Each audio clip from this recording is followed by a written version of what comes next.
Buffer solution का topic शुरू हो रहा है। ये भी एसिड बेस से रिलेटेड ही टॉपिक है। बेटा बफर सॉल्यूशन किसे कहते हैं? बफर आपने सुना हुआ है पहले भी, अगर नहीं सुना हुआ तो बड़ी लानत है तुम्हारे मुंह पे, नहीं सुना हुआ तुमने।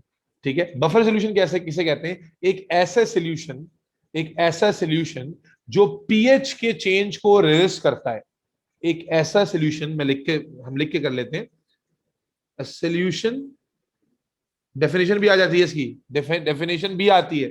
अ सॉल्यूशन which resist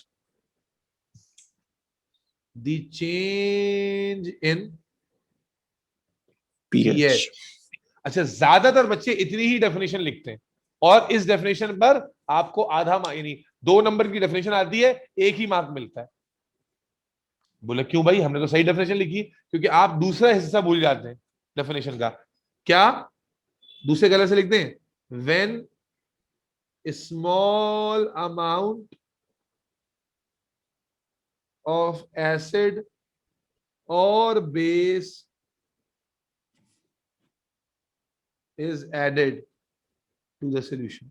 ये हिस्सा जब आप नहीं लिखते तो आपको 1 ही मार्क मिलता है। आपको पूरी बात बतानी पड़ेगी कि भाई पीएच का जो चेंज रेजिस्ट होगा वो कब होगा? जब आप सॉल्यूशन में, बफर सॉल्यूशन में थोड़ा सा क्या डालें?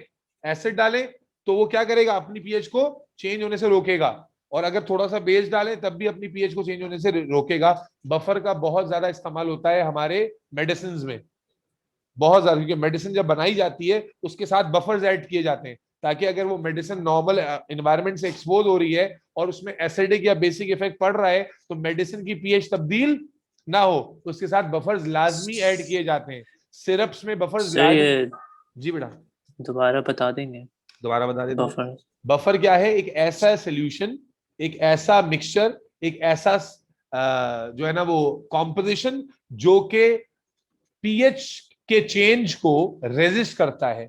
कब? जब उसमें स्मॉल अमाउंट ऑफ एसिड या बेस डाला जाए। नॉर्मली क्या होगा, अगर मैं किसी सॉल्यूशन में एसिड डालूं, किसी सॉल्यूशन में मैं एसिड डालूं तो पीएच चेंज होगी नहीं होगी? बोलो भाई। जी सर। बेस डालूं तो चेंज होगी नहीं होगी? लेकिन अगर मैं एसिड या बेस किसमें डालूं? बफर सॉल्यूशन में डालूं तो वो पीएच के चेंज को क्या करेगा? रेजिस्ट करेगा। एसिड या बेस में, यानी पीएच बफर सॉल्यूशन में डालूं तो एसिड या बेस के पीएच को चेंज को, पीएच के चेंज को रेजिस्ट करेगा। ऐसे सॉल्यूशन को हम बफर कहते हैं। क्लियर हो गई बात? सही। ठीक है जी। तो डेफिनेशन पूरी लिखनी है। तो मैं ये बता रहा था कि बफर का इस्तेमाल मेडिसिन में बहुत ज्यादा होता है, बहुत ज्यादा मेडिसिन। इसके अलावा बायोलॉजी वाले जानते हैं कि हमारी बॉडी में बफरिंग मैकेनिज्म है बहुत सारे, क्योंकि हमारी बॉडी के काम करने के लिए भी जरूरी है कि बॉडी का एनवायरनमेंट पीएच एक जैसी रहे। जैसे ब्लड की पीएच जो है वो स्लाइटली बेसिक होती है, ब्लड की जो पीएच है वो स्लाइटली बेसिक होती है। तो हमारी बॉडी में ऐसे बहुत सारे सब्सटेंसेस हैं इंक्लूडिंग वाटर जो कि बफरिंग एक्शन कर रहे हैं, यानी पीएच के चेंज को रोक रहे हैं। ठीक है, अगर थोड़ा बहुत ऐसा हम खाना खाते हैं ना, एसिडिक खाना भी खा रहे हैं, बेसिक खाना भी खा रहे हैं, लेकिन हमारी बॉडी की पीएच को मेंटेन किया जाता है, अनचेंज रखा जाता है। उसी जगह आप एसिड पी लेंगे तो चेंज हो जाएगी, क्योंकि मैंने डेफिनेशन में क्या लिखा है कि चेंज कब तक रेजिस्ट होगा? एक लिमिटेड एक्सटेंट है, small amount of acid, small amount of base. ये मतलब नहीं है कि एक बफर सॉल्यूशन है, आपने उसमें पूरा उठा के एसिड का कंटेनर डाल दिया, आप बोले पीएच का चेंज रेजिस्ट हो जाएगा, ऐसा नहीं है। बफर किस लिए इस्तेमाल होता है कि आप थोड़ी क्वांटिटी एसिड की, थोड़ी क्वांटिटी बेस की अगर डाल रहे हैं तो वो थोड़ी क्वांटिटी का जो इंपैक्ट है वो उस बफर के जरिए रुक जाएगा। बफर उसको रोक लेगा, बर्दाश्त कर लेगा। कैसे कर लेगा वही सब पढ़ना है हमने। ठीक है, तो बफर सॉल्यूशन इंतहाई इंपॉर्टेंट सॉल्यूशन होता है फार्मास्यूटिकल इंडस्ट्री में। तो बफर की बेइंतहा अहमियत होती है, क्योंकि बफर के बगैर, और इसके अलावा ओवरऑल केमिकल इंडस्ट्री में जहां पर भी आप कोई केमिकल इस्तेमाल कर रहे हैं, केमिकल के जरिए कोई काम करा रहे हैं, तो आप जानते हैं उसका एनवायरनमेंट मेंटेन करना होगा तो वो काम करेगा। तो एनवायरनमेंट मेंटेन करने के लिए क्या देते थे? बफर लाजमी दिया जाता है ताकि एनवायरनमेंट की। एक बात पूछूं? जी बेटा। सर ये एज अ प्रिजर्वेटिव्स होते हैं? हाँ, ये इससे अगली एग्जांपल, जितने भी पैकेज फूड्स आते हैं, जितने भी पैकेज एज अ प्रिजर्वेटिव के तौर पे बफर डाले जाते हैं। प्रिजर्वेटिव जो है ना, सुनो, सल्फर डाइऑक्साइड यूज होता है। मेरी बात तो सुन ले पूरी तुम। जी प्रिजर्वेटिव जो है मेजरली 2 तरह के होते हैं। एक वो प्रिजर्वेटिव होते हैं, यानी प्रिजर्वेटिव जब डाले जाते हैं खानों में तो 2 तरह के। एक वो जो बैक्टीरिया को ग्रो ना करने दें, जैसे आपने सल्फर डाइऑक्साइड पढ़ा है ओ लेवल्स में भी और एएस में भी, कि सल्फर डाइऑक्साइड जो है यूज एज अ प्रिजर्वेटिव, क्योंकि वो बैक्टीरिया को ग्रो नहीं करने देता। ठीक है। और दूसरे वो हैं जो खाने की पीएच को चेंज ना होने दें, जब तक खाना पैकेज्ड है तब तक वो खाने की पीएच को चेंज ना होने दें। जब खाने का इन्वायरमेंट, एक तरफ बैक्टीरिया ग्रो नहीं कर रहा, एक तरफ खाने की पीएच मेंटेन हो रही है, तो खाना ठीक रहेगा। ठीक है ना। तो तो बफर सर एक, ये रिएक्शन को बहुत स्लो कर देता है। नहीं नहीं नहीं, जब आप इसमें एसिड या बेस डाल रहे हैं ना, अभी हम देखेंगे कि वो एसिड और बेस के इफेक्ट को न्यूट्रलाइज कर देगा। जो एसिड या बेस हम डाल रहे होंगे वो उसका इफेक्ट पड़ने नहीं देगा। कैसे नहीं पड़ने देगा वो केमिस्ट्री भी आपको थोड़ी देर में समझ में आ जाएगी, बड़ा। तो बफर सोल्यूशन क्या था, मैंने कहा था कि इसकी डेफिनेशन के दो हिस्से हैं। आमतौर से जो बच्चे हैं हमारे, वो एक हिस्सा सही लिखते हैं, दूसरे हिस्सा को भूल जाते हैं। तो क्या कहा था हमने कि a solution which resist the change in pH, एक ऐसा सोल्यूशन जो पीएच को तब्दील ना होने दे। लेकिन कब? सेकंड हिस्से में हमने कहा when small amount of acid और base is added to the solution, कि जब किसी सोल्यूशन में थोड़ा सा एसिड या थोड़ा सा बेस डाला जाए तो वो सोल्यूशन पीएच को तब्दील ना होने दे। नॉर्मल क्या है? नॉर्मल क्या होता है कि अगर मैं एक सोल्यूशन में एसिड डालूं या बेस डालूं तो सोल्यूशन की पीएच चेंज हो जाएगी, यस और नो? अगर नॉर्मल जी सोल्यूशन सर। में मैं एसिड या बेस डालूं पीएच चेंज हो जाएगी, यस। लेकिन अगर उस सोल्यूशन में बफर मौजूद होगा तो वो पीएच को चेंज नहीं होने देगा, एसिड या बेस के इफेक्ट को नलीफाई कर देगा। तो ऐसा सोल्यूशन बफर सोल्यूशन कहलाता है। मैंने ये बताया था कि मेडिकली इस बफर की बे इंतहा अहमियत होती है, क्योंकि जितनी भी मेडिसिन होती हैं, मेडिसिन के काम करने के लिए बड़ा जरूरी होता है कि उनकी पीएच सही हो। तो इसलिए जब मेडिसिन को तैयार किया जाता है तो हर मेडिसिन के साथ कुछ ना कुछ बफर डाला जाता है, कोई ना कोई बफर सोल्यूशन डाला जाता है, ताकि अगर उस मेडिसिन को एक्सपोज भी किया गया एयर से, या उस मेडिसिन को जो है ना आगे पीछे से वो उसकी पैकिंग में कोई मसला आ गया, तो मेडिसिन खराब ना हो जाए, मेडिसिन सही रहे। तो बफर का बे इंतहा इंपॉर्टेंट। इसी तरह हम आखिरी बात जो कर रहे थे कि जो रेडीमेड फूड बनते हैं, रेडीमेड फूड के अंदर भी जो यानी रेडी टू कुक होते हैं, आप लाए गरम किया बस रेडी टू कुक, उन तमाम के अंदर भी बफर्स का इस्तेमाल होता है। क्यों? क्योंकि बफर होगा तो उसकी पीएच मेंटेन रहेगी, और पीएच मेंटेन रहेगी तो आप खाएंगे तो आपको वो खाना लगेगा, वरना लगेगा कि गू खा रहे हैं। समझ रहे हो? आप कहते हैं ना कि आपको मालूम है कि आप एक बिरयानी खा रहे होंगे तो कैसा टेस्ट देगी वो। अब अगर वो वैसा टेस्ट नहीं दे रही है तो आप कहते हैं लगता है खराब हो गई। तो क्या मतलब है कि पीएच मेंटेन, पीएच खाना जो आप जितना भी खाते हैं वो एक सर्टेन पीएच पे पका होता है तो खाते हैं आप, उसका एनवायरनमेंट। अगर आप एक स्पाइसी खाना खा रहे हैं तो वो एसिडिक होता है और वो उसी में अच्छा लगेगा। अगर आप वो उसको कोई अचार गोश्त बनाकर उसको फीका कर दे तो मजा थोड़ी करेगा। तो खुलासा ये है, बात कहीं और निकल जाएगी।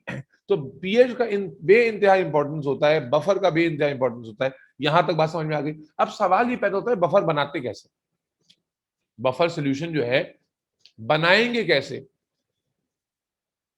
तो मेरे भाइयों बहनों, शुरू करते हैं आज की डिस्कशन। सवाल है हाउ टू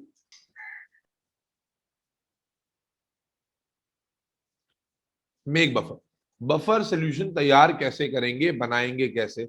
बड़ा आसान है भाई, 3 रेसिपीज है। कितनी रेसिपीज है? 3। आप वीक एसिड और इट्स सॉल्ट, आप एक सोल्यूशन बना लें जिसमें आप एक वीक एसिड डालें और उसका सॉल्ट डालें, बफर तैयार हो जाएगा। अभी एग्जांपल दूंगा, बात समझ में आ जाएगी। बफर कैसे बनाएंगे? पहली रेसिपी कि आप एक वीक एसिड और उसका सॉल्ट ले लें तो बफर तैयार। दूसरा रेसिपी, आप वीक बेस ले लें और उसका सॉल्ट ले लें तो बफर तैयार। और तीसरी रेसिपी जो है ये बुक में नहीं है, एग्जाम में कभी कभी आ जाती है, पहली दोनों समझाऊंगा तो तीसरी बताऊंगा तो समझ में आ जाएगी। तो आपके सिलेबस में जो 2 तरह के बफर हैं वो या तो वीक एसिड के जरिए बनाए जा सकते हैं या वीक बेस के जरिए। तो बफर कैसे बनाते हैं? या तो कोई वीक एसिड, आपने कौन सा वीक एसिड पढ़ा है पिछली क्लासों में? मैंने आपको वीक एसिड पढ़ाया। कौन सा वीक एसिड कॉमनली हमने पढ़ा है? यस बच्चों, कौन सा वीक एसिड हमने इंकाउंटर किया है? बता दो जल्दी से। Ethanoic acid. Ethanoic acid. कौन सा वीक एसिड हमने बार बार पढ़ा है? Ethanoic acid. और सॉल्ट कौन सा ले लें? CH3COONA। सॉल्ट ऐसा होना चाहिए जिसमें एसिड वाला आयन आ रहा हो। तो CH3COOH है, तो सॉल्ट भी ऐसा ही लेंगे जिसमें CH3COO आ रहा हो, इसीलिए लिखा मैंने weak acid and it's salt. Fatima तुम्हें यहां तक बात समझ में आ रही है कि बफर क्या होता है? अब मैं तुम्हें बता रहा हूं बफर बनाते कैसे हैं। ये इंतहाई थ्योरेटिकल टॉपिक है, इंतहाई कंफ्यूजिंग टॉपिक है, ये इसलिए पढ़ना जरूरी है फ्रेश टॉपिक की हैसियत में कि ये एग्जाम में 100% आएगा और कंफ्यूजन होगी तो आप गलत कर जाएंगे। भाई बात समझ में आई यहां तक? अच्छा, इसी तरह जी वीक सर। बेस का मतलब आप वीक बेस ले लीजिए। कौन सी वीक बेस लेंगे आप? NH4OH ले लें, वीक बेस है अमोनियम हाइड्रोक्साइड। और सॉल्ट ऐसा ले लेंगे जिसमें अमोनियम आ रहा हो, तो NH4Cl ले लिया आपने। तो बफर इन दो रेसिपीज से बनाए जाएंगे। ये जो रेसिपी ऊपर वाली है वीक एसिड वाली, इससे जो बफर बनेगा इसको हम एसिडिक बफर कहेंगे, और इससे जो बफर बनेगा इसे हम बेसिक बफर कहेंगे। तीसरा तरीका अगर मैं ऐड करने लगूं तो जरा समझिएगा कि वो क्या है, कि अगर मैं तीसरे तरीके में add excess of weak acid to limited amount of, ये एग्जाम में आ चुका है, बेस। अगर मैं एक्सेस ऑफ एसिड, एक्सेस यानी बहुत सारा एसिड और थोड़ी सी बेस ले लूं, हमने ऊपर क्या लिख के आए कि एसिड लेना होगा और सॉल्ट लेना होगा, बेस लेना होगा और सॉल्ट। यहां मैं क्या कह रहा हूं कि अगर मैं एसिड ले लूं बहुत ज्यादा और थोड़ा सा सॉल्ट ले लूं तब भी बफर बन जाएगा। कैसे? जरा गौर कीजिएगा, इक्वेशन पे समझ में आ जाएगा। जब मैं एसिड लूंगा बहुत ज्यादा क्वांटिटी में और सॉल्ट लूंगा थोड़ा सा, सॉरी बेस लूंगा थोड़ा सा, तो एसिड और बेस रिएक्ट करेंगे तो क्या बनाएंगे? बोलो बेटा, एसिड और बेस रिएक्ट करेंगे तो क्या बनाएंगे? सॉल्ट। एसिड और बेस रिएक्ट करेंगे तो क्या बनाएंगे? सॉल्ट। तो ये हमें सॉल्ट दे देंगे, यस और नो? ये हमें सॉल्ट दे देंगे। और साथ ही साथ हमने क्या कहा है, एसिड मैंने किस में लिया है? एक्सिस में। तो इसका मतलब है एसिड सारा इस्तेमाल नहीं हुआ, तो हमें सॉल्ट मिल गया और वीक एसिड भी मिल गया। बना बफर नहीं बना? दोबारा समझना अगर समझ में नहीं आई। देखो पहले तो दो स्ट्रेट फॉरवर्ड तरीके मैंने बताए कि वीक एसिड को सॉल्ट के साथ मिक्स करें, उसके बफर सोल्यूशन तैयार। वीक बेस को सॉल्ट के साथ मिक्स करें, बफर सोल्यूशन तैयार। अब मैं आपको क्या कह रहा हूं, एक तीसरा तरीका जो एग्जाम में आ जाता है और बच्चे वहां फंस जाते हैं, वो तरीका क्या है? वो तरीका क्या है? वो तरीका ये है कि भाई आप अगर एक्सेस में एसिड ले लें और थोड़ा सा बेस ले लें, या उसको उल्टा भी कर सकते हैं, एक्सेस में बेस ले लें और थोड़ा सा एसिड ले लें, तो आइडिया क्या है कि अगर वो दोनों आपस में रिएक्ट करेंगे तब भी सॉल्ट बनाएंगे। और आपने एसिड या बेस एक्सेस में लिया हुआ होगा, वीक एसिड या वीक बेस, तो उससे भी बफर तैयार होगा, यस और नो? क्या ये बात को लिंक कर पाए हो, नहीं कर पाए हो? हेलो बेटा, ऑनलाइन वालों को जवाब चाहिए मुझे कि अगर मैं वीक एसिड एक्सेस में ले लूं और उसको सोडियम हाइड्रोक्साइड बेस से रिएक्ट कराऊं तो ये मुझे सॉल्ट देगा। सॉल्ट मेरे पास आ गया और साथ ही साथ एक्सेस ऑफ एसिड भी है, तो एसिड और सॉल्ट बफर बनता है नहीं बनता? बात समझ में आई?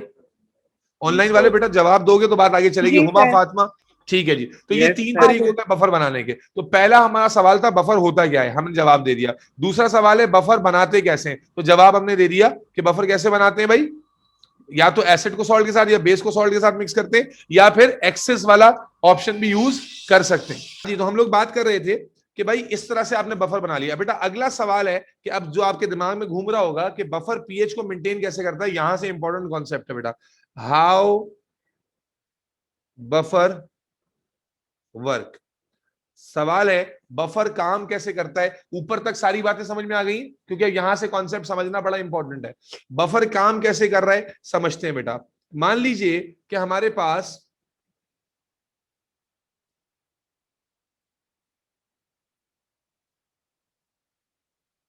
ये एक कंटेनर है,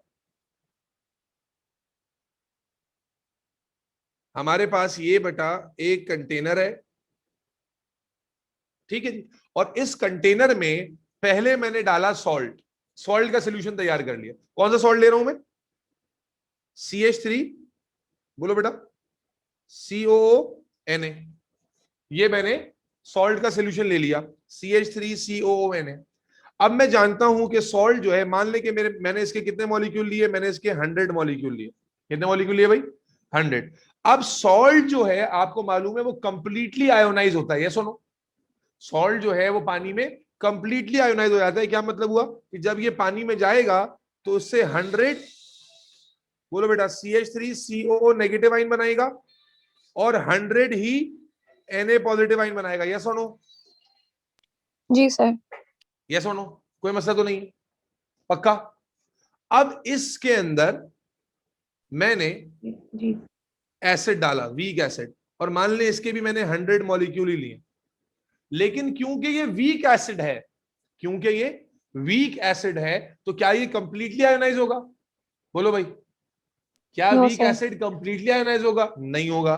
तो इसका मतलब अगर मैंने 100 मॉलिक्यूल डाले हैं तो मान लेते हैं कि 10 एचाइन फॉर्म हो गए, 10 जो है वो CH3COO नेगेटिव आइन फॉर्म हो गए, ठीक है, और 90 जो मॉलिक्यूल्स हैं CH3COOH के वो एज इट इज रहेगा, यस और नो?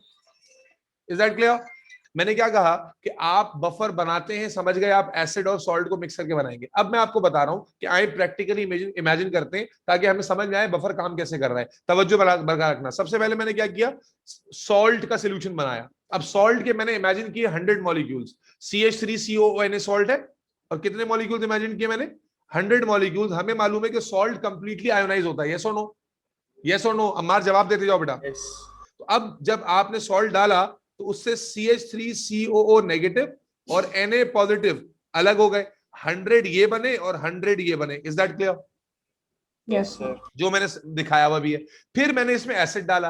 अब एसिड के भी मान लो मैंने 100 मॉलिक्यूल ही ले लिए, लेकिन एसिड कंप्लीट वीक एसिड है, कंप्लीटली आयोनाइज नहीं होगा। जब कंप्लीटली आयोनाइज नहीं होगा तो मैंने क्या इमेजिन किया कि मान लो 10 ही मॉलिक्यूल आयोनाइज हो रहे हैं, तो 10 उससे एचाइन बने, 10 उससे जो है CH3CO आइन बने, और बाकी 90 मॉलिक्यूल एज एन एसिड ही स्टे करेगा, ये सुनो। सर क्या अब ये बात समझ में आई? तो अब ओवरऑल जी, सिचुएशन, अगर मैं तुम्हें कंटेनर की, इस कंटेनर की मैं तुम्हें ओवरऑल सिचुएशन बताऊं तो तुम्हें बात बहुत अच्छे से समझ में आ जाएगी कि जब मैं दोनों चीजें इसमें डाल दूंगा, मुझे सारे बच्चों का यस और नो चाहिए, तो इसमें क्या क्या है। इसमें मेरे पास लगभग CH3CO 100 CH3CO नेगेटिव है। 100 क्यों? 100 नहीं, सॉरी, 110। क्या ख्याल है? 110 CH3CO नेगेटिव हो गए, क्योंकि ज्यादातर कहां से आए? सॉल्ट से, और कुछ कहां से आए? एसिड से। यस और नो? Yes sir. बात समझ में आती है हसन? इसी तरह 100 मेरे पास Na पॉजिटिव हो गए, 10 मेरे पास H पॉजिटिव हो गए, और 90 मेरे पास CH3COO नेगेटिव COOH हो गए। क्या ये बात क्लियर है कि बफर सॉल्यूशन में इस वक्त ये 4 तरह के आयन्स मौजूद हैं? जी सर। जी सर। हाँ जी बेटा, ये बात सबका जवाब आना चाहिए। अबरार, अम्मार, मुबशिर, हुमा, फातिमा, जी सर। हसन, जी सर आगे सर समझ। आगे। ये 4 तरह का इस वक्त आइन उसमें मौजूद है। क्लियर हो गई? अब हम समझते हैं कि बफर काम कैसे करता है, फिर मैं इसको एग्जाम वाले पैटर्न में लिख के दिखाऊंगा। मान लो कि मैंने इसमें स्मॉल अमाउंट ऑफ एसिड डाला। अब नॉर्मल कोई सोल्यूशन होगा तो एसिड का इफेक्ट आएगा। बफर हम क्या मानते हैं कि बफर एसिड के इफेक्ट को क्या कर देता है? नलीफाई कर देता है, यस और नो? तब तवज्जो तवज्जो हटनी नहीं चाहिए। मान लो कि स्मॉल अमाउंट ऑफ एसिड डाला, एच आइन डाला है जी। अब जनाब H पॉजिटिव आइन है, क्या वो पॉजिटिव पॉजिटिव से रिएक्ट कर सकता है? नहीं करेगा। क्या वो इस पॉजिटिव से रिएक्ट करेगा? नहीं करेगा। लेकिन यहां आपको नेगेटिव नजर आ रहा है, क्या पॉजिटिव नेगेटिव को अट्रैक्ट करता है? यस और नो?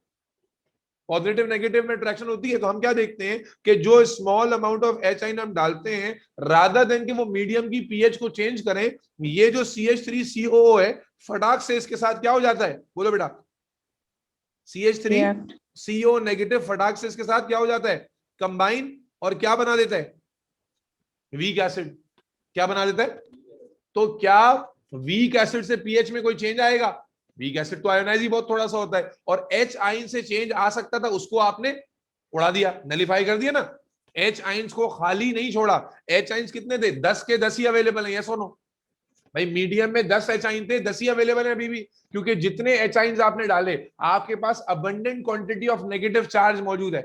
वो नेगेटिव चार्ज एच आइन से क्या हो जाएगा? कंबाइन हो जाएगा और वीक एसिड फॉर्म कर लेगा। एच आइन का नंबर अभी भी उतना ही है, बोलो बेटा।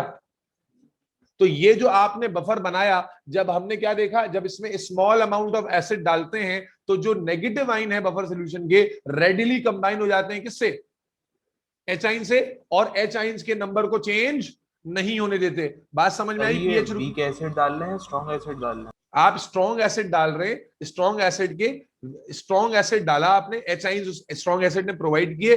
अब नॉर्मली क्या होना था कि इन एच आइंस ने पीएच को चेंज करना था।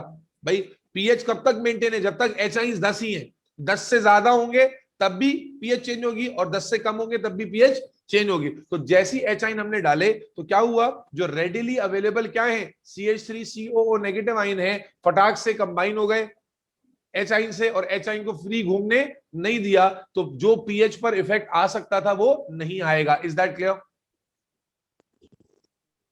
नहीं सर, मुझे समझ नहीं आया। बेटा देखो गेम क्या है, गेम इस बात में यहां पर समझनी है कि गेम ये चल रही है कि जब बफर का सोल्यूशन तैयार हो गया, अब इसमें पहले तो ये समझना है कि बफर तैयार हो गया। कैसे तैयार हुआ वो मैंने अभी ऊपर समझाया कि आपने सॉल्ट डाला, एसिड डाला, ये आइंस बन गए और ये बफर सोल्यूशन तैयार हो गया।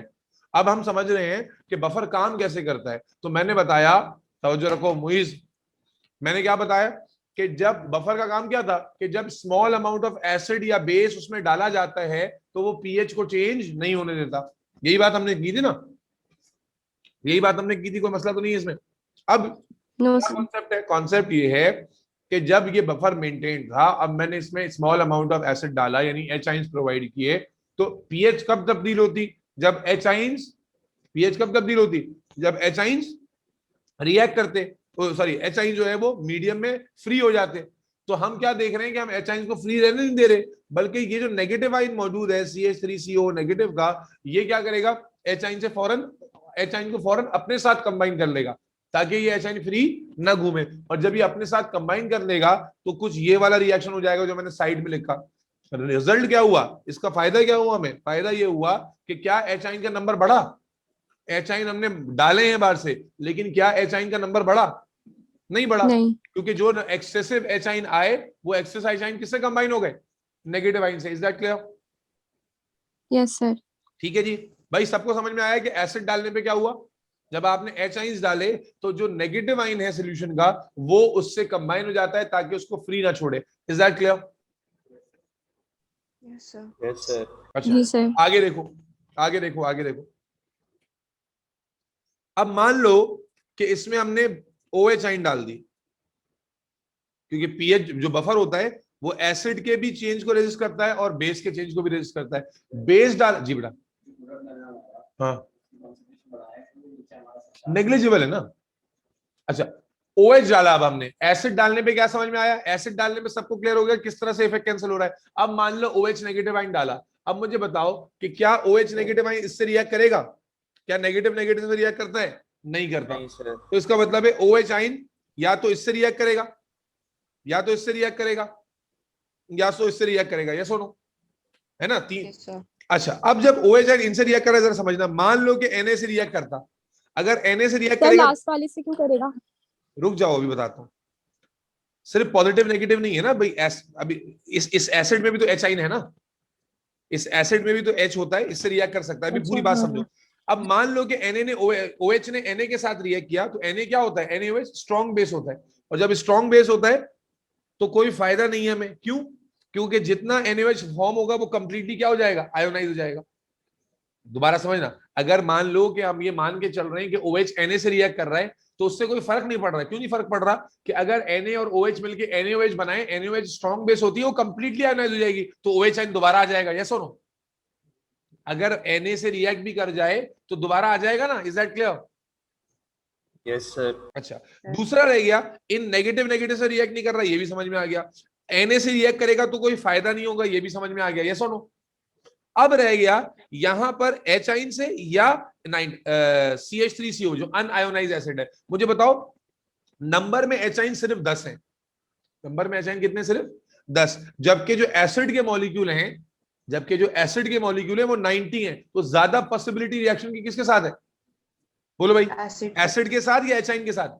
Yes sir. एसिड के साथ। Acid. तो हम यही देखते हैं कि बफरिंग एक्शन कैसे होता है, जरा समझना कि जो एसिड है वो बेस से रिएक्ट कर जाता है। जो एसिड है वो किससे रिएक्ट कर जाता है? बेस से रिएक्ट कर जाता है। और जब एसिड बेस से रिएक्ट करता है तो क्या होगा? वाटर बना लेगा और CH3CO नेगेटिव आयन बना लेगा। Does this make sense? Yes, sir. Again क्या हुआ कि जो बेस से OH आया था उसका इफेक्ट नलिफाई हो गया। OH को हमने किस में कन्वर्ट कर दिया? वाटर की फॉर्म में। किस फॉर्म में कन्वर्ट कर दिया? वाटर की फॉर्म में कन्वर्ट कर दिया। और साथ ही साथ आपके पास ये नेगेटिव आयन आ गए। दोबारा से सुनो, देखो भाई, पहले एक, अब दोबारा से रिफ्रेश करता हूं मैं इस एग्जांपल। अब तुमने मेरे सेंटेंसेस को पूरा करना है तो इंशाल्लाह तुम्हें खुद भी अच्छे समझ में आ जाएगा। सबसे पहले हमारे पास ये कंटेनर था। इस कंटेनर में सबसे पहले मैंने डाला बफर बनाना है, तो मैंने क्या ले लिया? सॉल्ट ले लिया, CH3CONA। कितने मॉलिक्यूल लिए थे मैंने इसके? 100। अब क्या हुआ, जब मैं इसमें डालूंगा इसको तो आयोनाइज होगा, कंप्लीटली होगा, इनकम्प्लीट होगा? Complete ionize. तो उससे क्या होगा? 100 CH3CO नेगेटिव आयन बनेंगे, यस और नो? और Yes, sir. 100 ही Na आयन्स बनेंगे। फिर मैंने क्या डाला इसमें? Weak acid. और वो भी कितने मॉलिक्यूल लिए? 100। अब चूंकि ये कंप्लीटली अनायोनाइज नहीं होता है तो इसमें मेजॉरिटी अनायोनाइज रहेगी। जो अनायोनाइज रहा है उसको मैंने CH3COH एज इट इज लिख दिया। मैंने कहा 90 मॉलिक्यूल अनायोनाइज रहे। और उसके बाद 10 मॉलिक्यूल सिर्फ ऐसे हैं जिन्होंने आयोनाइज होकर क्या बना लिया? कुछ ये बना लिया। Is that clear? Is that clear? Yes, sir. अब मैंने इन दोनों को यहां पर टोटल करके ऐसे लिख दिया था अगले कंटेनर में कि अब टोटल जो क्वालिटी वैरायटी ऑफ आइंस हमारे पास कौन कौन से मौजूद है? हमारे पास CH3COO नेगेटिव के तकरीबन 110 आइन हो गए। हमारे पास Na के तकरीबन 100 आइंस हो गए। हमारे पास H आइंस जो है तकरीबन 10 हो गए। और हमारे पास जो है वो एसिड जो है वो तकरीबन 90 है। ठीक है जी। अब मैंने कहा ये तो बफर तैयार हो गया। अब ये एक्ट कैसे कर रहा है? लेट्स से कि जब एसिड डालते हैं तो क्या होता है? जब एसिड डालते हैं तो हम क्या देखते हैं? क्या एसिड एसिड से रिएक्ट कर सकता है? बोलो भाई। No sir. तो इससे रिएक्शन नहीं होगा। समझ में आ रही बात? क्या पॉजिटिव पॉजिटिव से रिएक्ट कर सकता है? इससे भी रिएक्शन नहीं होगा, इससे भी रिएक्शन नहीं होगा। लेकिन लेकिन क्या कहा हमने? पहले वाले से हो जाएगा। पहले वाले से हो जाएगा। और जो नेगेटिव है वो पॉजिटिव से कंबाइन हो जाएगा। जब नेगेटिव पॉजिटिव से कंबाइन हो जाएगा मुबशिर, तो क्या हम देखेंगे कि फटाक से, आसान बात समझ में आ रही है, वीक एसिड फॉर्म हो जाएगा और H आइन का इफेक्ट खत्म हो गया। Is that clear? Is that जी क्लियर? सर। सर हम अगर मजीद डालें हाँ, इनका अम्मार का ये सवाल आया है कि pH change है। हम डालते चले जाएं, H आइन डालते चले जाएं। ओ भाई, तो H आइन अभी बफर की डेफिनेशन में क्या लिखा था हमने कि it resist the change in pH when small amount of acid और बेस। अब आप उसमें एसिड का कंटेनर उलट देंगे तो डेफिनेटली फिर तो पीएच चेंज हो ही जाएगी। ठीक है, क्यों? क्योंकि आपको मालूम है पीएच उसी वक्त तक रुकेगी जब तक ये आइंस मौजूद हैं। अगर आपने एसिड इनसे ज्यादा डाल दिया तो एसिड इफेक्ट डालेगा नहीं डालेगा? इज दैट क्लियर बच्चों? एवरीबॉडी ऑनलाइन वाले रिस्पॉन्ड करो भाई। अच्छा, अब बेस के लिए क्या था? हुमा, बात समझ में आ रही है? फातिमा, बेस के लिए क्या कहानी है? मान लो कि बेस के लिए OH आइन डाला, तो OH आइन बेस है, तो बेस या तो एसिड से रिएक्ट कर सकता है, यस और नो? हेलो रिएक्ट कर सकता है? भाई, बेस डाल रहा हूं मैं। अब बेस क्या नेगेटिव नेगेटिव से रिएक्ट करेगा? मैं कह रहा हूं नहीं करेगा। No. तो इससे रिएक्शन नहीं होगा। सोडियम से करेगा? तो मैंने कहा सोडियम से सर। करेगा तो, लेकिन उसका फायदा कोई नहीं है। फायदा नहीं सोडियम है। से करके NaOH बनाएगा, NaOH वापस से ब्रेक डाउन होकर OH बना देगा। मुबशिर, बात समझ में आ रही है? अच्छा, उसके बाद रह गई दो पॉसिबिलिटीज, एक H आइन वाली और एक एसिड वाली। ज्यादा चांस किससे रिएक्ट करने के हैं? क्योंकि रेशो में बहुत बड़ा डिफरेंस है। जो एसिड के मॉलिक्यूल में बहुत ज्यादा है और H आइन बहुत कम है। तो इसका मतलब है मेजॉरिटी ऑफ द बेस किससे रिएक्ट कर जाएगा? बोलो बेटा। एसिड से। और Acid. जब एसिड से रिएक्ट करेगा बच्चों, तो हमने क्या देखा कि एसिड है, ये रिएक्ट कर रहा है किसके साथ? बेस के साथ, to form what? Water and negative ion is separated, yes और नो? Yes, sir. क्या तुम लोगों को समझ में आया कि इस तरह से जब एसिड डाला तब भी उसका इफेक्ट नहीं हो पाया और बेस डाला तब भी उसका इफेक्ट नहीं हो पाया? बफरिंग एक्शन समझ में आया? जी सर। पक्का? बिल्कुल भाई मुझे समझ आ सबका गया। जवाब चाहिए यार, तुम लोग मुंह बंद करके बैठ जाते हो। सर समझ में आ गया। सर समझ आ रहा है। अब गौर करो सर समझ आ गया। बेटा, ये वाली एग्जाम्पल है जो तुम्हारे एग्जाम में आती है, लेकिन इसके अलावा एग्जाम्पल आती है जो तुम्हारी जो ना बिल्कुल बजा के रखेंगी। अब समझो, अब जो बात बता रहा हूं अच्छे से समझ में आ गया कैसे एक्शन करना है, कोई मसला तो नहीं है। अच्छा, अब तवज्जो रखो, यानी अगर मैं सिर्फ रिएक्शन लिखूं, अब जरा एक और तरीके से लिख रहा हूं, मैंने पहले सॉल्ट डाला था, सॉल्ट आयोनाइज हुआ था किसमें, इसमें, ये सुनो। अब मैं इनको यस सर। रिएक्शन के पैटर्न में लिख रहा हूं जैसे एग्जामिनर लिखने को कहता है। इसी तरह फिर मैंने एसिड डाला था जो आयोनाइज हुआ था किसमें, एच आइन और CH3 COO नेगेटिव आइन में, ये सुनो। अब जब मैंने इसमें स्मॉल, ये बफर तैयार किया था मैंने, इस तरह से मैंने क्या तैयार किया था, बफर। अब अभी हमने क्या देखा, जब हमने स्मॉल अमाउंट ऑफ एसिड डाला तो किस चीज ने बिहेव किया, इसने, ये सुनो, इसी ने बिहेव किया ना। तो अगला रिएक्शन बफरिंग एक्शन में कौन सा हुआ कि जब मैं स्मॉल अमाउंट ऑफ एसिड डालता हूं तो अब मैं डायरेक्ट लिखूं ये रिएक्शन के जो एसिड से आने वाले एच आइन है वो किससे कंबाइन हो जाते हैं, CH3 COO नेगेटिव से। बात समझ में आई? और क्या बना लेते हैं, weak acid. Is that clear? Is that clear? Yes sir. और जब मैंने बेस डाला तो किसने रिस्पॉन्ड किया बच्चों, जब मैंने बेस डाला तो किसने रिस्पॉन्ड किया, एसिड ने। एसिड में सर। तो अब मैं यहां लिखूंगा CH3 COOH, और जब OH अवेलेबल होगा तो एसिड रिएक्ट करेगा और अब क्या बना देगा, CH3 COO नेगेटिव और वाटर, और अगेन OH का इफेक्ट क्या हो गया, नलीफाई हो गया। जब एग्जाम में बफरिंग एक्शन लिखने के लिए आएगा ये 4 स्टेप लिखोगे। ये पहले 2 स्टेप बफर की मेकिंग में लिखोगे और फिर लिखोगे व्हेन एसिड इज एडेड, और ये कौन सा रिएक्शन है, व्हेन, बोलो भाई, base is added. Base is added. Acid is added, base is added. इसको अच्छे से पहले नोट करो, अभी खत्म नहीं हुआ ये टॉपिक, अभी तो असल में शुरू हुआ है। फटाफट नोट करो बेटा इसको।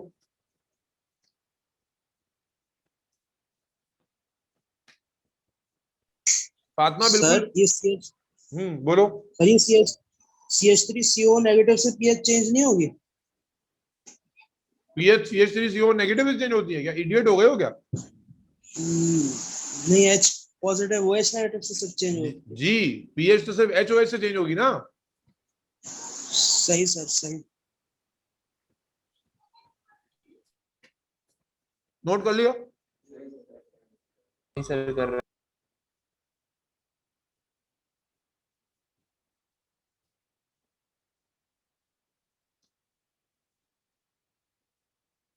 फातिमा तुम्हें समझ में आ गया?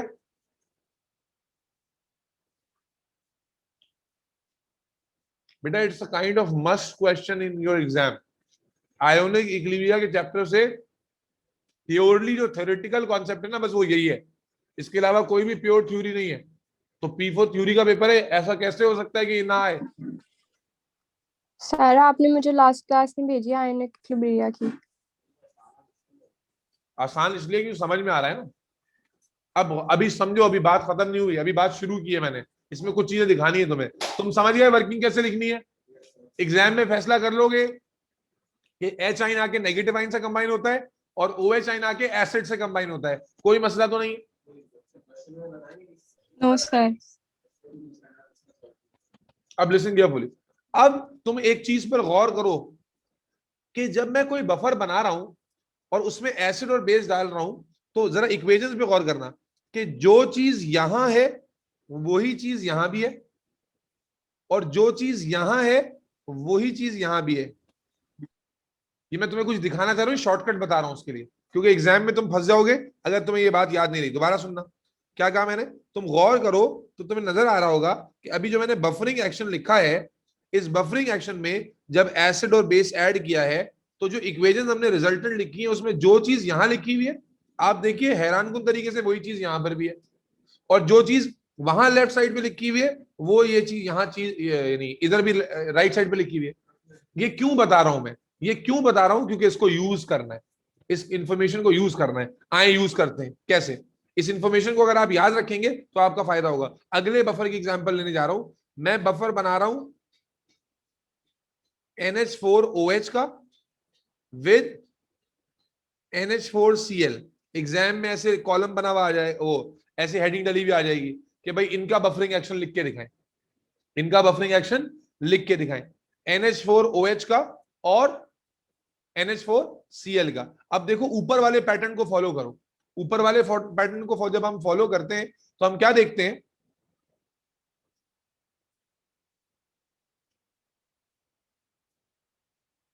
यहां पर क्या आता है,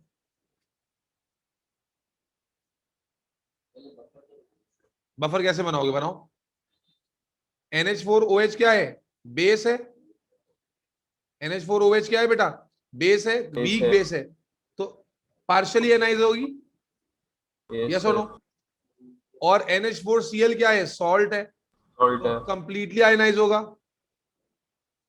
यस और नो। Is that clear? अब मान लो कि मैं इसमें एसिड डाल रहा हूं, when acid is added, acid किससे रिएक्ट करेगा बता सकते हो? एसिड किससे रिएक्ट करेगा बताओ? सर NH4 से रिएक्ट करेगा। एसिड क्या होता है, एच आइन, किससे रिएक्ट करेगा? नेगेटिव आयन से। नेगेटिव आयन से, सॉरी Cl से करेगा ना। देखो इसीलिए बता रहा था, अभी जब हमने बेस ऐड किया था एसिडिक, रुक जाओ, बेस ऐड किया था एसिडिक बफर में, तो हमने बताया था कि बेस एसिड से रिएक्ट करेगा। बोलो, अभी जो हमने यहां पर बेस ऐड किया था तो बेस ने किससे रिएक्ट किया था, एसिड से, यस और नो। यहां जो मैंने दूसरी एग्जांपल तुम्हारे आगे लिखी है, ये कैसा बफर है, एसिडिक बफर है कि बेसिक बफर है? बेसिक बफर है। और मैं इसमें क्या ऐड कर रहा हूं, एसिड। तो एसिड को किससे रिएक्ट करना चाहिए, बेस से। एसिड को किससे रिएक्ट करना चाहिए, बेस से। एसिड को किससे रिएक्ट करना चाहिए, दोबारा बोलो। भाई जिस तरह वहां पर अभी ऊपर कंक्लूजन क्या लिख कर आए हो तुम, कि एसिड जो रिएक्ट करता था, जब मैंने एसिडिक बफर में बेस डाली थी तो बेस और एसिड ने रिएक्ट किया था ना, बोलो भाई। तो इसी तरह यहां पर जब मैं एचाइंस डालूंगा तो कौन रिस्पॉन्ड करेगा एचाइंस को, बेस। किस तरह रिस्पॉन्ड करेगी, NH4OH है, ये एसिड से कंबाइन हो जाएगा, क्या बना लेगा, वाटर और NH4 positive ion. Is that clear?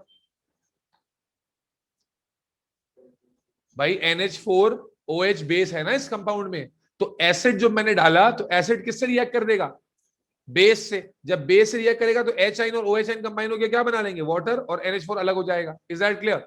अब बेस ऐड करेंगे तो क्या होगा, अब उसके लिए शॉर्टकट अप्लाई कर लो।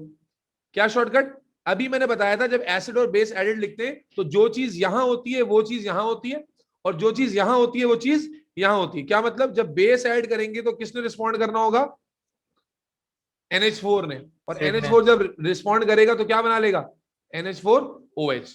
तो आपको अगर एक रिएक्शन भी आपने बना लिया, एक रिएक्शन भी आपने बना लिया एसिड या बेस का, कि जब एसिड ऐड करते हैं तो क्या होता है या बेस ऐड करते हैं तो क्या होगा, तो दूसरा रिएक्शन ऑटोमेटिकली बन जाएगा।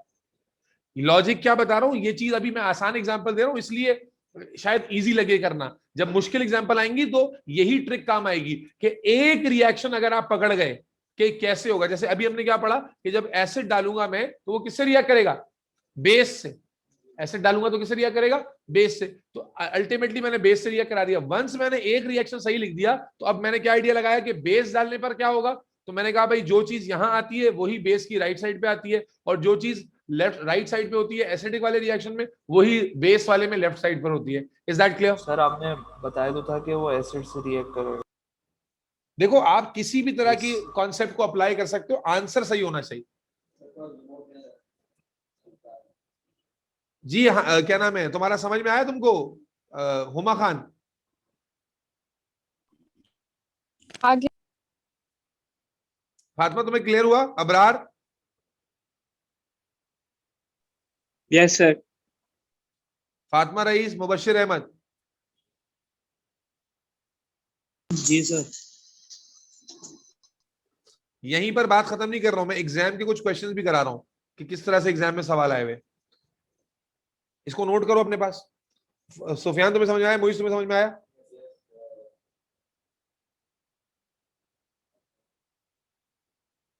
क्या कह रहे हो? अच्छा, कुछ क्वेश्चंस करा रहा हूं जो एग्जाम में आ चुके हैं। चलो, ये नोट कर लिया तुम लोगों ने?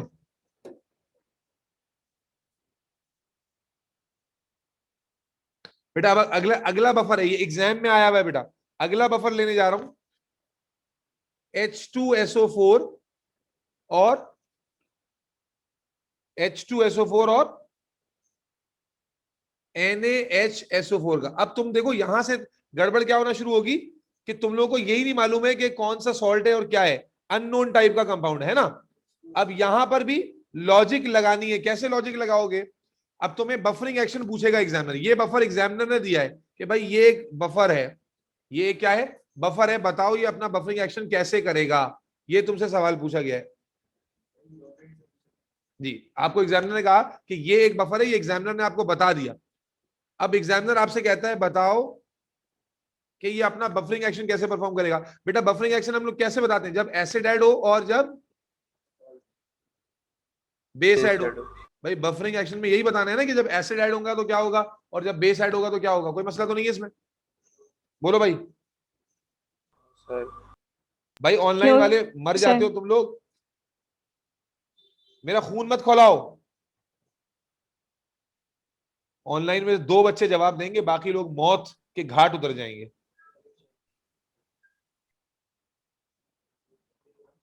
सर समझ अबरार आ रही है। आ रही है, जज़ाकल्लाह। अब तवज्जो रखो बेटा, तवज्जो रखो, तवज्जो अरे रखो। सॉल्ट से बनते हैं। अब देखो बेटा, आपने एसिड ऐड करने में बताना होता है क्या होगा, बेस ऐड करने। बेस किससे रिएक्ट करेगा? इनमें से एसिड या बेस को आइडेंटिफाई कर रहे हो बफर में से? बफर में एसिड और बेस कौन है? सर H2SO4 H2SO4 हो गया acid है। आइडेंटिफाई। H2SO4 एसिड है, आइडेंटिफाई हो गया। ये किससे रिएक्ट करेगा? बेस से। यानी H2SO4 को मैं यहां लिख दूं, या सुनो भाई, H2SO4 को मैं यहां लिख दूं। Is that clear? Yes sir. जी सर। और जो यहां होता है वही यहां भी होता है। H2SO4 यहां भी लिख दिया। अब आगे प्रोडक्ट देखते हैं। H2SO4 जब OH से रिएक्ट करेगा, H2SO4 तो क्या बनाएगा? वाटर। वाटर बनाने के लिए कितने H निकलेंगे इसमें से? एक। पीछे क्या बचा? HSO4 negative. यस और नो? पीछे क्या बचा? HSO4 negative. Is that clear? तो जो यहां होता है वही यहां पर होता है, तो यहां पर क्या होना चाहिए? HSO4 negative. NaHSO4 का HSO4 नेगेटिव जो है वो इन एक्शन आएगा। सर एक बात पूछूं? अब दिखाना को तो दिखा भी सकते हो। H2SO4 कैसे एनालाइज होता है? H2SO, एक मिनट रुक जाओ बेटा। एचाइन और HSO4 आपसे पूछेगा नहीं। नए नए बफर मेकिंग जो पूछेगा वो उसी की जो मैंने शुरू में बताया, ठीक है। लेकिन बफरिंग एक्शन किसी का भी पूछ लेगा। हाँ जी अम्मार बोलो। सर H2SO4 तो एक स्ट्रॉन्ग एसिड होता है। भाई उसने कहा है ना ये बफर है, तो आप उसके कहने में तो नहीं बात। एग्जाम का क्वेश्चन खोला हुआ मैंने, उसके कहने में तो नहीं जाओगे। वो अपनी दिमाग तो नहीं लगाओगे जब वो कह रहा है कि ये सर बफर है। लेकिन सर अगर वो कह रहे बफर है तो उसका मतलब H2SO4 एक वीक एसिड हो जाएगा। इसका क्या मतलब आपने ये है नहीं, HSO4 इसका मतलब ये है कि NaHSO4 के सामने H2SO4 एक वीक एसिड हो जाएगा। भी HSO4 टूट के HSO4 एक वो क्या आएगा, तभी ये पार्शियली आयनाइज हुआ है। यस। आप क्या देख रहे हो? आपको समझ में आया कि मैं आपको सिखा रहा हूं बफरिंग एक्शन कैसे लिखेंगे? क्या ये समझ में आ गया तुम लोगों को? जी सर आ अभी एक और गया। एग्जांपल दिखा रहा हूं, एक और एग्जांपल देखो। ये भी एग्जाम का आया हुआ है, तवज्जो रखो। लिखा हुआ है HX और NaX एक बफर सोल्यूशन है। अब जब एग्जाम में करोगे तो फिर दुआएं निकलेंगी। ये एक बफर सोल्यूशन है दिया हुआ है, ठीक है। एसिड कौन है इसमें से? HX आइडेंटिफाई हो रहा है। हसन तुम्हें समझ में आ रहा है क्या करने को कह रहा हूं मैं? रुक जाओ बेटा। जी सर समझ आ रहा है। तो हमने सर, बफरिंग मुझे एक्शन नहीं- कैसे? बेटा HX और NaX में से एसिड कौन होगा? जिसमें H आइन होगा वो एसिड होगा ना भाई। अच्छा हाँ सही है। ठीक है जी। तो आपने इसको एसिड मान लिया। जब आपने मान लिया तो आपको बफरिंग एक्शन का क्या बताना होता है? जब एसिड ऐड करें तो क्या होगा और जब बेस ऐड करें तो क्या होगा? यस और नो? रुक जाओ ना जानू। ये एसिड आपने आइडेंटिफाई किया, तो ये किससे रिएक्ट करेगा? बेस से। तो इसको कहां लिख दूं? यहां पर। यस और नो? यस और नो? जब H और OH क्या बना लेंगे? वाटर बना लेंगे, तो X नेगेटिव अलग हो जाएगा। यस और नो? Is that clear? जो यहां होता है वही यहां भी होता है, और जो यहां होता है वही यहां भी होता है। तो आपकी इक्वेशन बफरिंग एक्शन की फटाफट पूरी हो जाएगी। H से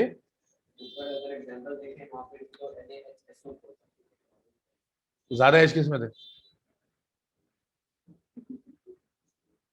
भाई? समझ में आया कि बफरिंग एक्शन एग्जामिनर कहेगा इसका बफरिंग एक्शन लिख के दिखाओ, ये ऐसे लिखेंगे। Is that clear? सबसे मुश्किल वाली एग्जांपल करा दूं? ओ भाई तुम लोग जवाब नहीं दे रहे हो यार। Abrar, Fatima, yes sir. समझ सर में आ आ गया गया ये? समझ। अब मुझे मिल गया। तुम लोग रिस्पॉन्ड करा करो ना यार। अब मैं तुम लोग को एक सबसे डिफिकल्ट एग्जांपल करा रहा हूं, जो कि 2013 के मार्च के पेपर में आई हुई है और तुम्हारे 2017 में आई है। कहां मर गई एग्जांपल? ये रही। चलो, ये सबसे डिफिकल्ट एग्जांपल है अब तक की। क्यों डिफिकल्ट है लिखूंगा तो पता चल जाएगा। क्योंकि बफरिंग एक्शन बताने के तुम लोगों को समझ में आया होगा कि तुम्हें एसिड या बेस में से एक चीज आइडेंटिफाई करनी होगी, है ना? एसिड या बेस में से एक चीज आइडेंटिफाई करनी होगी। ये चीज समझ में आ रही है नहीं आ रही? कोई मसला जी तो सर नहीं है? आ रही है। अब ये मसला इसलिए बना था क्योंकि इसमें जो सवाल आया था वो ये आया था कि भाई ये एक बफर है। ये सोल्यूशन क्या है? एक बफर सोल्यूशन है। बताइए एसिड ऐड करेंगे तो क्या होगा, बेस ऐड करेंगे तो क्या होगा? सही है भाई? अब तवज्जो हटनी नहीं चाहिए। आपको मालूम है एच आइन और OH आइन का इफेक्ट बताना होता है ना? अब मुझे बताओ इन दोनों में इन दोनों में तुम्हें H नजर आ रहा है, इसमें भी H नजर आ रहा है, इसमें भी H नजर आ रहा है। ज्यादा H किस में नजर आ रहे हैं? NaH2 बस PO4 में। इसको एसिड ले लेना है आपने। इसको क्या ले लेना है? एसिड ले लेना है। अब गौर से देखो, अगर मैं इसको एसिड ले लेता हूं तो एसिड किससे रिएक्ट करेगा? बोलो भाइयों। तो ये हो गया NaH2PO4। जब ये रिएक्ट करेगा कितने H वाटर। निकल के जाएंगे इसमें से? एक H निकलेगा, क्या बन जाएगा? वाटर। और साथ क्या बनेगा? NaHPO4 negative. यस और नो? PO4। खुद से लिख पा रहे हो? और अब क्या जी बताया, सर। जब एक इक्वेशन बन गई तो अब तो बाप का राज हो गया। जो चीज यहां होती है वही यहां पर भी होती है, और जो चीज यहां होती है वही यहां पर भी होती है। Is that clear? जी सर समझ आ गई। क्लियर है? बेसिक बफर की अभी तो थी, दोबारा दे देता हूं। मान लो मुश्किल क्या घर से लेकर आऊं क्या? चलो इधर देखो, ये मुइज भाई फरमाइश कर रहे हैं कि एक बेसिक बफर की एग्जांपल दे दें। ये सारे तो एसिड के ऊपर बेस करा रहे हैं आप। चलो ये देख लें, calcium hydroxide plus calcium chloride का बफर। अब क्या बफर है भाई? कैल्शियम हाइड्रोक्साइड और कैल्शियम क्लोराइड। ये आसान है। अब चूंकि आपको इसमें OH नजर आ रहा है, वाजे तौर पर नजर आ रहा है, बेस है, ये बेसिक बफर है। Is that clear? तो अगेन तरीका वही रहेगा। क्या तरीका होता है भाई? हम H आइन से देखते हैं क्या इफेक्ट होगा, और OH आइन से देखते हैं क्या इफेक्ट होगा। यस और नो? कोई मसला? अब बेस है तो बेस किससे रिएक्ट करेगा? ओ भाई बोलो यार, बेस किससे रिएक्ट करेगा? एसिड से। एसिड से। तो ये ले लिया आपने CH ट्वाइस, एसिड से रिएक्ट करेगा तो क्या बनाएगा? वाटर और कैल्शियम आयन अलग हो जाएंगे। यस और नो? बोलो भाई। अबे कैल्शियम आयन अलग हो जाएंगे, बोलना। जी सर। जो चीज यहां होती है वही यहां होती है, और जो यहां होती है वो यहां होती है। ये लॉजिक लगा के घुसेड़ कर आप इसको फॉर्म कर लेंगे बैलेंस करके। मैं समझ गया था तुम्हारी आंखों में जो नशेड़ी बना रहा था, अकल तो है नहीं तुम्हारे पास। ओ भाई समझ में आया बफर? या मुबशिर, अबरार, यूसुफ, यूसुफ नहीं हसान? आ गया सर समझ आ गई। Yes sir. सर इसमें एसिड क्या है? बेटा तुम क्या नींद, तुम भांग पी के सो रहे होते हो क्या? ये बेसिक बफर है सर वो थोड़ा, जी सर डिस्कनेक्ट हो गया था सर, थोड़ा बता दें। भाई। या तो आपको बफरिंग मिक्सचर में एसिड दिख रहा होगा या बेस। तो ऊपर वाली जितनी एग्जांपल्स दी मैंने जी सर। सब में एसिड था, इसमें बेस है। जब बेस हुआ तो बेस को जाके मैंने एसिड से रिएक्ट करा दिया। सही है? तो इसमें एसिड वो है कैल्शियम हाइड्रोक्स नहीं नहीं ना, calcium hydroxide. Calcium hydroxide base है ना भाई। कैल्शियम हाइड्रोक्साइड बेस है, तो बेस को ले जाके मैंने यहाँ एसिड से रिएक्ट करा दिया, पहले ऊपर वाला जी लिख सर। लिया, जब एसिड से रिएक्ट किया तो वाटर बन गया, कैल्शियम आयन अलग हो गया। जब हमें ये एक इक्वेशन पता चल गई तो यहाँ पर मैंने कैल्शियम आयन लिख दिया और यहाँ पर वही चीज कॉपी कर दी।